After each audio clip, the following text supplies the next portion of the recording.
For 3 hours, my Marcus tried God. everything he knew. He was not a man who gave up easily. 50 years of ranching had taught him to keep trying. If something did not work the first time, you tried again. Marcus was standing in the hot sun, and he did not know that this day would be the last day of his old life. The morning was very hot, not the kind of hot that you can ignore. The kind of hot that makes you sweat before you even move. The sky was blue and white and empty. There were no clouds. There was no wind. Just heat pressing down from above like a heavy hand on his shoulders. Marcus was 60 years old. His face was brown from 50 years of working in the sun. His hands had deep lines and thick skin. His back hurt when he bent down. His knees hurt when he climbed stairs, but his eyes were still strong. They were blue like the sky, and they could see things that younger people could not see. He was standing next to his horse, Sage. Sage was very old, the oldest horse on the ranch. She was gray now, not the dark brown she had been when Marcus was young. Her coat was thin. You could see the bones under her skin. You could count her ribs if you looked. Her eyes were tired. The kind of tired that comes from working hard for your whole life. Sage was 32 years old. In horse years, that is like being 90 years old for a person. Most people would have gotten rid of a horse this old a long time ago. But Marcus could not do that. Sage was not just a horse. Sage was the last thing connecting Marcus to the time when his wife was still alive. The time when his children still lived on the ranch. The time when everything felt like it would last forever. But nothing lasts forever. The ranch was dying. Marcus knew this. The bank knew this. Everyone in the small town near the ranch knew this. Marcus's family knew this too, even though they lived far away now. His oldest son was in California. His daughter was in New York. His youngest was in Colorado. None of them wanted to come back. They had built different lives in different places. Marcus was alone now, and he was in debt. Big debt, the kind of debt that keeps you awake at night. The kind that makes your stomach hurt when you check the mail. The bank had given him until the fall. If he did not find money by then, they would take the ranch. They would sell it to someone who would probably cut it up into small pieces and build houses on it. So Marcus had made a choice that he was not sure about.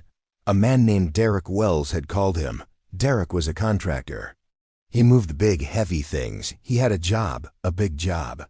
He was moving an old chimney from one place to another. The chimney was made of red brick. It was very heavy. It weighed almost 2 tons. Derek asked Marcus if he could do it. The money was good. $2,000. That would help. That would push the bank away for a few more months. A few more months to figure out what to do next. Marcus said yes.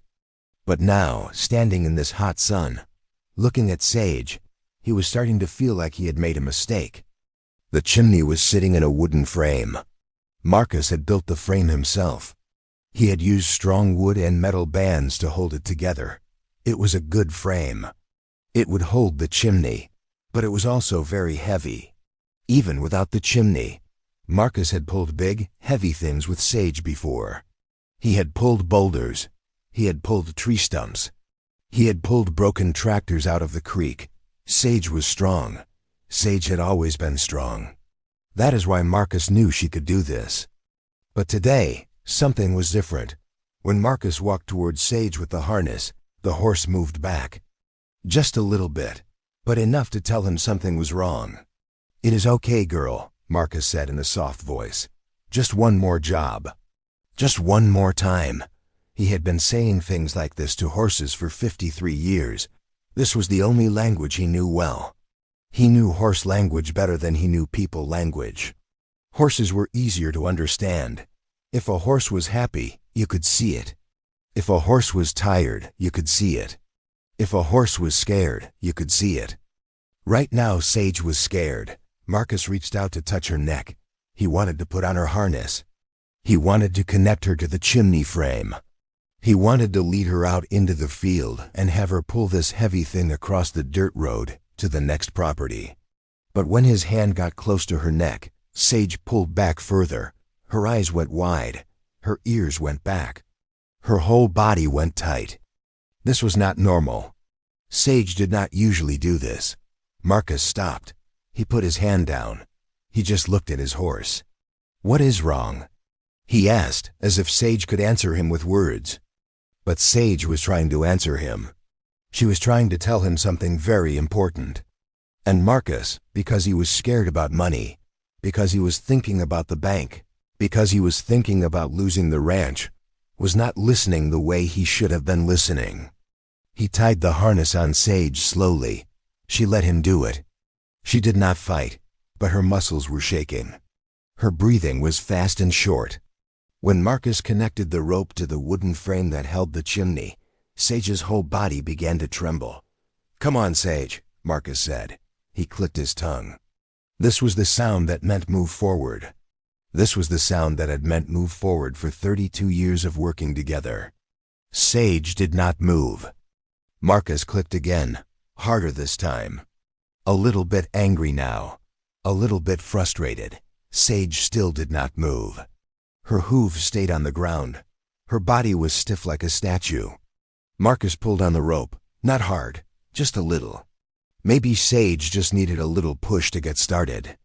Maybe she was just being stubborn.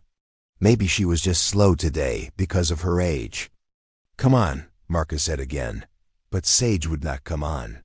She would not move forward. She would not pull the chimney. She stood absolutely still, and her eyes were looking at Marcus with something that looked like fear, but also like something else. Something like trying to tell him something. Something like please. Marcus stood in the heat, holding the rope, looking at his old horse, and he felt something start to break inside his chest. Not anger, not frustration, something else. Something like he was starting to understand that he was doing something very wrong. But he did not understand it yet, not really. Not in the way he would understand it later. All he knew right now was that his horse would not move, and he needed the money. And the bank would not wait, and everything was falling apart, and he did not know what to do. So he just stood there in the Texas heat, with sweat running down his face, and he looked at his horse. And his horse looked back at him, and neither of them knew that this moment was about to change everything. If it did not work the second time, you tried differently. That was how you survived in ranching. That was how you kept going. But Sage would not keep going. First, Marcus tried giving her grain. Good grain. The best grain he had. Sage loved grain. But today she would not eat. She just stood there and looked at the grain like it was nothing. Then Marcus tried water. The sun was hot. Maybe she was just thirsty. He led her to the water trough. Sage drank. She drank a lot. Her throat moved as the cold water went down. But when Marcus finished, she still would not move toward the chimney. Then Marcus tried something else. He took off the harness. He thought maybe the harness was bothering her. Maybe it was pinching her skin. Maybe it was too tight. So he took it off and walked her around the ranch. Just walking. No pulling. No heavy work. Sage walked with him. Her walk was normal. Her legs moved. She was not limping. She was not falling down. To anyone looking, Sage looked fine. She looked like a normal horse on a normal morning. But when Marcus turned her toward the chimney frame, everything changed. Sage stopped. Her whole body went stiff. Her ears went back again. She would not move forward. By now, it was getting very hot. The sun was high in the sky. Marcus's shirt was wet with sweat. It stuck to his body. Sweat was running down his face and into his eyes. His body was tired. His mind was confused. How could Sage walk fine when there was nothing to do, but refuse to move when there was work? This did not make sense to him. Unless something was wrong. Marcus sat down on a wooden box. He sat in the hot sun, and he looked at his horse. He looked at her carefully, really carefully, the way he should have looked at her this morning, the way he should have looked at her for the past weeks and months. Sage's breathing was fast, faster than normal. Her muscles were shaking very small shakes, very small movements, but movements that meant she was scared or in pain, or both. Marcus suddenly understood. This was not about not wanting to work.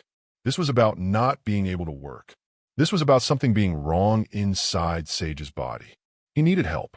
He could not figure this out alone. Marcus called for Jimmy. Jimmy was the ranch hand who worked for Marcus. He was 38 years old. He had strong hands and a calm way about him. The horses liked Jimmy. They felt safe when Jimmy was around. Jimmy knew how to touch horses in the right way. He knew how to read them. Jimmy came out of the barn. He was wiping his hands on a cloth. "The horse will not pull," Marcus said. He was not asking. He was just saying it, saying the problem out loud to another person. "I can see that," Jimmy said. "Can you try? Maybe she will pull for you," Marcus said. Jimmy walked over to Sage. Slow, easy, not rushing. He put his hand on her neck. Sage turned her head and touched her nose to his chest. It was a small greeting, a small touch of friendship. Marcus had never seen Sage do this with Jimmy before. "She is scared," Jimmy said. Not a question, just a thing he knew. Scared of what? Marcus asked. "She has pulled bigger loads before." Jimmy did not answer. He was feeling Sage's body. His hands were moving along her sides. He was checking her carefully, like a doctor, like someone who knew what to look for. Then Jimmy found something. His hand stopped on a place on Sage's side. His hand was over her ribs. Sage flinched. She pulled back a little. She did not want that place touched. "She is hurt here," Jimmy said. He was pointing to the place on her ribs. Marcus's stomach went down low, like falling. "She is hurt?" Marcus asked. "Yes," Jimmy said. "When did she get hurt?" Marcus tried to think. A month ago, 2 months ago, there had been an incident. One of the younger horses had gotten scared and had run into Sage. They had knocked into each other hard. Marcus remembered, but he had been busy. He had been worried about other things. He had looked at Sage to make sure she was still standing. And she was. So he thought she was fine. He thought she was fine, but he had not really looked. He had not really checked. "I do not know for sure," Marcus said slowly. "Maybe a month ago, a horse ran into her." Jimmy was quiet. He walked around Sage slowly. He was looking at her whole body. He was seeing everything. Then he crouched down next to her back leg. Her back left leg. Sage did not want him to touch this leg. Her body went very tight. But she let him. She did not kick or run away. She just allowed it. Jimmy looked at Marcus, and his face was different now. His face was sad. "Her back leg," Jimmy said. "The left one. It is swollen. Old swelling, not new. It has been like this for a long time." Marcus walked over and crouched down too. He could see it now. The leg looked thicker than the other one. Thicker and hotter. When he put his hand on it, the warmth came through his skin. "That is from the accident?" Marcus asked. "Maybe from before the accident too," Jimmy said. "Old injury. Never healed right. And now it is worse." Jimmy stood up and looked at Marcus straight in the eye. "If you pull this chimney with a horse that has this leg, her leg will break," Jimmy said. His voice was very serious. "Not bend. Break. The leg will break, and she will never walk again." The words hit Marcus like a rock, like something thrown hard. He felt them in his chest. He felt them in his whole body. For 32 years, he had been working with this horse. For 32 years, Sage had pulled what he asked her to pull. Sage had worked on the hottest days and the coldest days. Sage had worked when Marcus's wife was alive.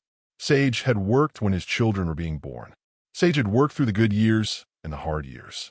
And now, when Sage was old, when Sage was tired, when Sage was hurt, Marcus was going to ask her to pull a 2-ton chimney with a broken leg.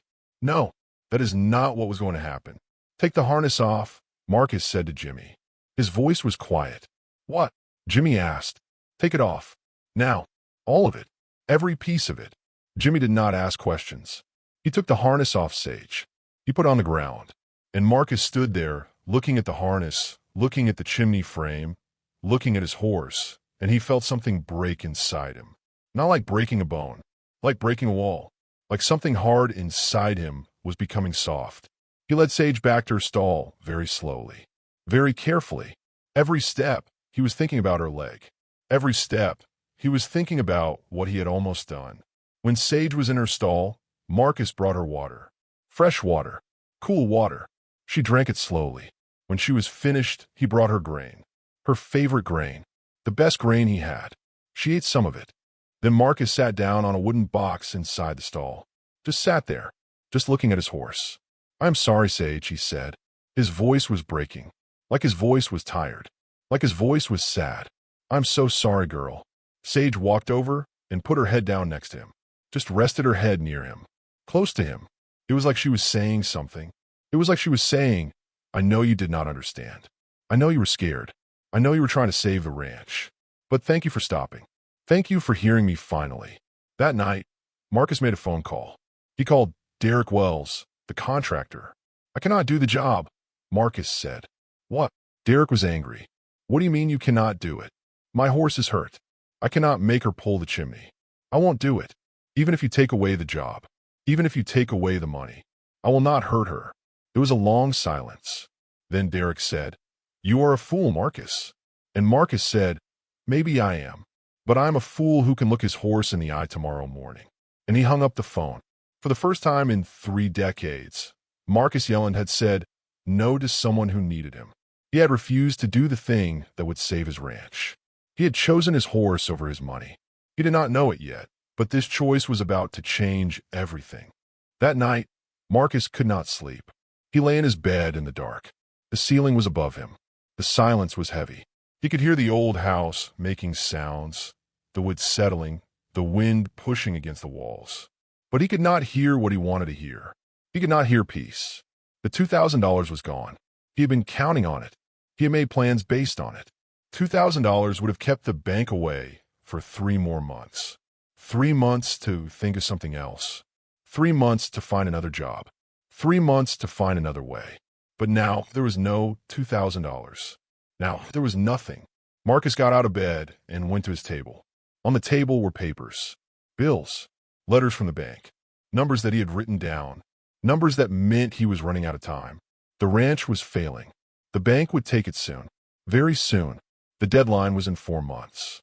For months to find enough money to save the place that his family had owned for 2 generations. The place where his children were born. The place where his wife had died. The place that was everything to him. And he had just walked away from the only job that could help. Marcus put his head down on the table. He sat like that for a long time, just sitting, just breathing, just trying to understand what he had done. Around 3 in the morning, he went to check on Sage. He walked to the barn in the dark. The night was cool now. The hot day was gone. His eyes got used to the darkness. He could see the shapes of things, the barn, the fence, the water trough. Sage was awake. She was standing in her stall. When she heard Marcus coming, she turned her head. She made a small sound, a greeting, a hello. Marcus put his hand on her neck. Her skin was warm. Her breathing was calm now. She was not scared anymore. She was at peace. "I ruined everything," Marcus said to the horse. "I had a choice, and I chose you. But now the ranch is gone anyway. Now we both lose." Sage just looked at him. Her eyes were old and kind. She did not have an answer for him. She was just a horse. But maybe, Marcus thought, she was a wiser horse than he was a man. The next morning, Marcus got a phone call. It was Derek Wells, the contractor. Derek was the man Marcus had refused to help. Derek was angry about the broken contract. "I need to talk to you," Derek said. His voice was not as angry as it had been on the phone before. It was different. Something had changed. "What?" Marcus asked. "Can I come by? Today?" Marcus said yes. He did not know what Derek wanted, but he knew it could not be good. Derek was probably going to yell at him. Derek was probably going to tell him about the money Marcus owed him. Derek was probably going to take him to court. Derek arrived at the ranch at 10 in the morning. He was a big man with a rough face. He looked like a man who did heavy work. He looked like a man who was used to getting his way. Marcus stood on the porch. He waited. Derek walked up slowly. He looked around the ranch. He looked at the barn, the fields, the fences. He looked at the place like he was seeing it for the first time, or maybe like he was remembering something. "Tell me what happened," Derek said. So Marcus told him. He told him about Sage being hurt. He told him about the old leg injury. He told him about understanding that pulling the chimney would break the horse's leg. He told him about choosing not to do it. Derek listened. He did not interrupt. When Marcus finished, Derek was quiet for a long time. "Do you know what I did?" Derek asked finally. "After you hung up on me?" Marcus did not answer. "I told the homeowner what happened. I told him that you had a horse that was hurt, and you refused to hurt her even though you needed the money." Do you know what he said? Marcus shook his head. He said that the world needs more men like that. Then he paid me a penalty to fix the problem another way. He paid for my mistake. And he asked me something. He asked me, "Who is this Marcus Yelland? Why would a man throw away $2,000 for a horse?" Derek looked directly at Marcus now. So I told him. I told him that you are a man who keeps his word. You said you would do a job, and you did it, but only the right way. And when the right way became herd a horse, you stopped. You did not make excuses. You did not ask him to understand. You just stopped. Marcus did not know what to say. The homeowner knows people, Derek continued. Rich people. People with money. People with land. He told me that he was impressed by you. Not because you did the job. Because you refused the job. Derek reached into his pocket and pulled out a piece of paper. He has another job for you. A smaller job. Different kind of work. Not as much money as the Chimney would have paid, but still good money. And it will not hurt a horse. Here is his number. He said to call him today. Marcus took the paper. His hands were shaking. Derek turned to go, then stopped. I have a son, Derek said. He is 16. Sometimes he asks me if I did the right thing when I was his age. And I do not have a good answer for him. But your story, this story about the horse, that is the kind of story I can tell him. That is the kind of story that means something. After Derek left, Marcus sat on the porch for a long time. He did not know what would happen. He did not know if this job would be real. He did not know if it would save the ranch. But he knew something that he had not known before. He knew that doing the right thing, even when it costs you everything, sometimes plants seeds. Sometimes those seeds grow into something you could not have planned. Sometimes the world is not as broken as you think it is. That afternoon, Marcus called the number. The homeowner's name was Richard Cross. Richard was a man with money, a man who had built buildings and made success in the city. But Richard remembered ranching. Richard's family had owned land in Texas a long time ago. I want to hire you, Richard said on the phone, for several jobs. Small jobs mostly. Moving things. Taking care of things. I have work for you for the next 6 months, maybe longer. Why would you do that? Marcus asked.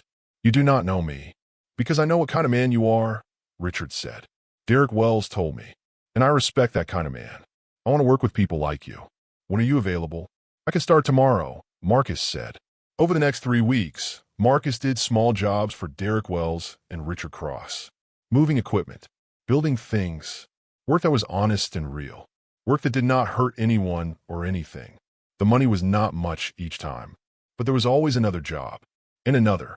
And then Derek called with a bigger job. $800 to move some cattle equipment with a team of oxen instead of a horse. Marcus took it. Sage stayed in her stall and rested. Jimmy brought her grain and water. The old horse healed slowly. Her leg got better. Her fear went away. And Marcus discovered something strange. By refusing to hurt his horse, by refusing to save his ranch with broken promises, he had found something better than saving the ranch. He had found something like hope. For months passed. The weather was changing now. The hot summer was becoming autumn. The leaves on the trees were turning yellow and red. The air was cooler in the mornings. The sun was not as angry. Marcus was still working. Every week, Derek Wells would call with a new job. Every 2 weeks, Richard Cross would call with another one. The work was honest work. Moving things. Building things. Taking care of things that needed taking care of. The money was not much at first, but it was enough. Enough to pay the bills. Enough to feed the horses. Enough to keep the bank from calling him every day with bad news. Sage was healing. Her leg was better. She could walk without pain now. Jimmy said the old horse would be fine. Not as strong as before, but fine. She would live. She would be okay. One morning, Marcus came home from a job. He had been moving equipment for a farmer 2 towns over. The work had taken 8 hours. His back hurt. His hands were sore. But he had made $300 and the job was done right. When he came home, there was a letter waiting for him. The letter was in a white envelope. His name was written on the front in handwriting he did not know. The handwriting was neat. Very neat. Like someone had taken time with it. Marcus opened it carefully. Inside was a check. A big check. $2,000. Marcus read the check 3 times. He could not believe what he was seeing. $2,000. Written to Marcus Yelland. Signed by someone named Richard Cross. There was also a letter. Marcus read it slowly. The letter said, Dear Mr. Yelland, my name is Richard Cross. You may not remember me, but I remember you. Or, at least, I remember your wife. 30 years ago, my family bought some land from your wife's family. I was young then, just starting to understand what it meant to care for land and for animals. I sold that land years ago. I moved to the city and made money in real estate. I built buildings and made success. But I have always missed the simple things. The honest things. The things that matter. Last month, Derek Wells told me about you. He told me about your horse, Sage, and about how you refused to hurt her even though you needed money. He told me that you were a man of principle. A man who did the right thing even when it cost you everything. That story touched something inside me that I had forgotten was there. I have decided something. I'm going to hire you to work for me. I have land in the hill country, beautiful land with water and good grass. I want to use that land to help horses. Horses that have been hurt. Horses that have been neglected. Horses that need time and care to heal and to trust again. I need someone to run this place. Someone who understands horses. Someone who understands that animals are not just tools to be used. Someone who understands that kindness matters more than profit. That person is you. The $2,000 in this check is a gift. Not a loan. A gift. Use it to settle your debts. Use it to give yourself time to think about the future. When you're ready, call me. We will talk about the ranch I want to build. Your story about Sage reminded me why I loved ranching in the first place. Maybe your story can help me remember who I really am. Thank you for being the kind of man who listens to his horse. With respect, Richard Cross. Marcus read the letter 5 times. He sat at his table, and he read it 5 times, and he could not believe the words were real. $2,000. A job. A purpose. A second chance. That night, Marcus called Richard Cross. "I got your letter," Marcus said. "Good," Richard replied. His voice was warm and kind. "Do you understand what I'm asking?" "I think so," Marcus said. "You wanted to run a horse ranch. A place for hurt horses." "Yes," Richard said. "I have inherited land that my family owned long ago. I want to use it for something that matters. Will you help me?" Marcus thought about the years of struggling. The years of trying to keep the old ranch alive. The years of fighting the bank and the debt and the fear. He thought about Sage refusing to pull the chimney. He thought about the choice he had made that morning in the hot sun. "Yes," Marcus said. "I will help you." 2 weeks later, Marcus went to see the land. Richard Cross picked him up in a car. They drove for 2 hours into the hill country. The land was beautiful. Rolling hills covered with green grass, trees with water underneath, space and sky and peace. Richard showed him the main house. Old but solid. Good bones. The kind of house that could be made beautiful again. There was a barn. Good pasture. Fences that would need repair. Everything that a horse ranch needed. "This is yours to build," Richard said. "I will give you money for supplies, for help, for whatever you need. You build a place where hurt horses can heal. A place where scared horses can learn to trust again. Can you do that?" Marcus looked at the land. He looked at the sky. He looked at the empty pastures waiting to be filled. "Yes," he said, "I can do that." When Marcus told Jimmy that he was leaving the old ranch, Jimmy was quiet for a long time. "Will you come with me?" Marcus asked. "Where?" Jimmy asked. "To the hill country. To build something new. To help horses. I will pay you good wages, and you will work with me. Like always." Jimmy smiled. "Then I will come with you," he said. The hardest part was saying goodbye to the old ranch. The place where Marcus had been born. The place where his children had grown up. The place where his wife had died. The place that he had tried so hard to save. But when he understood that he could not save it, and when he made peace with letting it go, something strange happened. He stopped being afraid. For years, Marcus had been afraid every day. Afraid of losing the ranch. Afraid of failing. Afraid of not being good enough.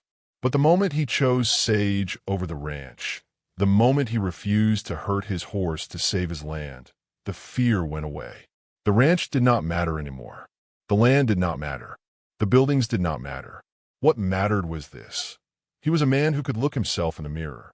He was a man who had kept his promises to the creatures who depended on him. He was a man who had been willing to lose everything to keep his honor. That was worth more than any ranch. On his last morning at the old place, Marcus took Sage for a walk. They walked to the highest point of the property. The sun was just coming up. The sky was orange and pink. The world was quiet and clean and new. "We did it, girl," Marcus whispered to the old horse. "Not the way I thought, but we did it." Sage turned her head and looked at him. Her old eyes were kind. Her old body was peaceful. She had saved more than just her own leg. She had saved her owner. She had saved him from drowning in fear and failure. "Thank you," Marcus said, and he meant it with all of his heart. 1 week later, Marcus and Jimmy and Sage drove away from the old ranch. They drove toward the hill country. They drove toward a new life that nobody could have planned. A life that started with one horse saying no. A life that started with one man listening. Marcus did not know it yet, but the best part of his story was just beginning.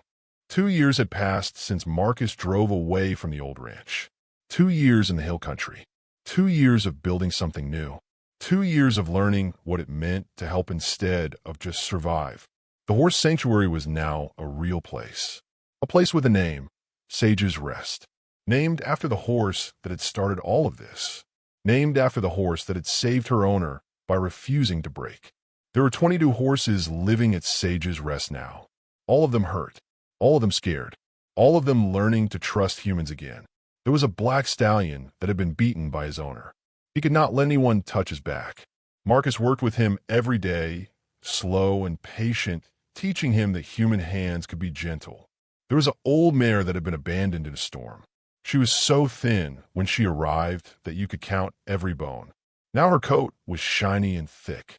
There was a young filly that had been born to a mother who was too young to care for her.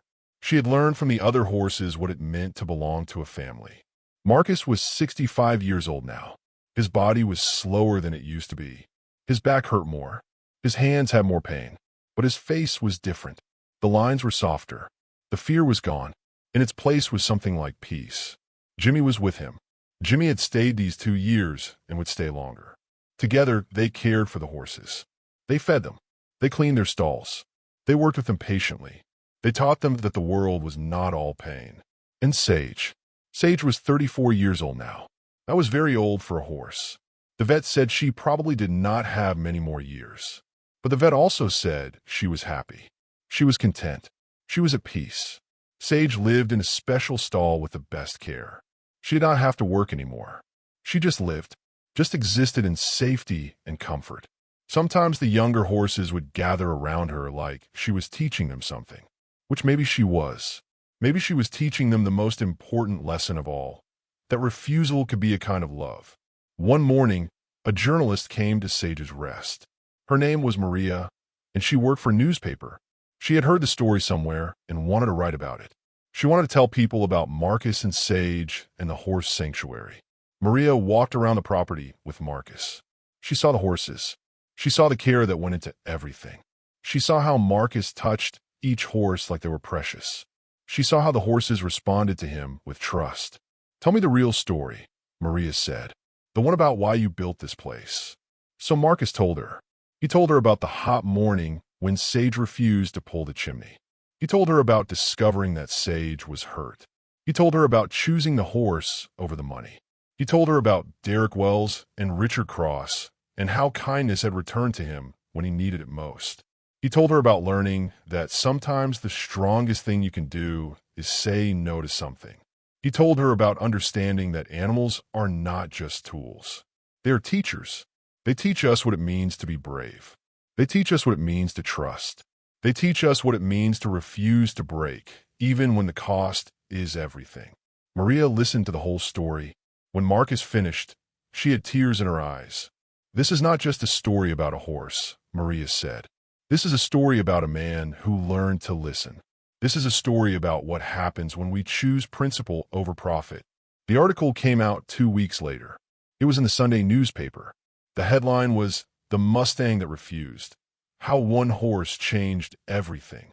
It was a small article. Not famous. Not the kind that would change the world. But it was real. And it was true. Something unexpected happened after the article came out. People started calling. People started driving to Sage's Rest. Not many people, but some. People who had heard the story and wanted to be part of it. People who wanted to help. People who want to learn a different way of being with horses. A young woman named Emma came. She was Marcus's granddaughter. She had read the article and decided that she wanted to work here. She wanted to learn what her grandfather had learned. She wanted to help horses heal. Emma was 16 years old. She had her whole life ahead of her. She could have done anything, but she chose to come to her grandfather and learn this work. She chose to build her life around something that mattered. When Marcus saw his granddaughter working with the horses, when he saw her patient hands and kind voice, he understood something. He understood that his choice to refuse the chimney job was not just about saving one horse. It was about building something that would echo forward, that would inspire people, that would show them a different way. One afternoon, Marcus was sitting with Sage. Just sitting, just being with her. Emma came and sat with him, grandfather and granddaughter, sitting with the old horse that had changed everything. "Grandpa," Emma said, "do you think Sage knew? Do you think she knew that saying no would change her whole life?" Marcus thought about this question. He thought about that hot morning 34 years ago when he first got Sage as a young horse. He thought about all the years she had worked for him. He thought about the moment when she refused to pull the chimney. "I do not think she knew it would change my life," Marcus said slowly. "But I think she knew that some things are more important than work. Some things are more important than survival. Some things are more important than money." Emma nodded like she understood. "She taught me something I should have learned a long time ago," Marcus continued. "She taught me that the measure of a life is not what you can make others do for you. The measure of a life is what you are willing to refuse. What you refuse to do to the people and animals who depend on you. That is what matters.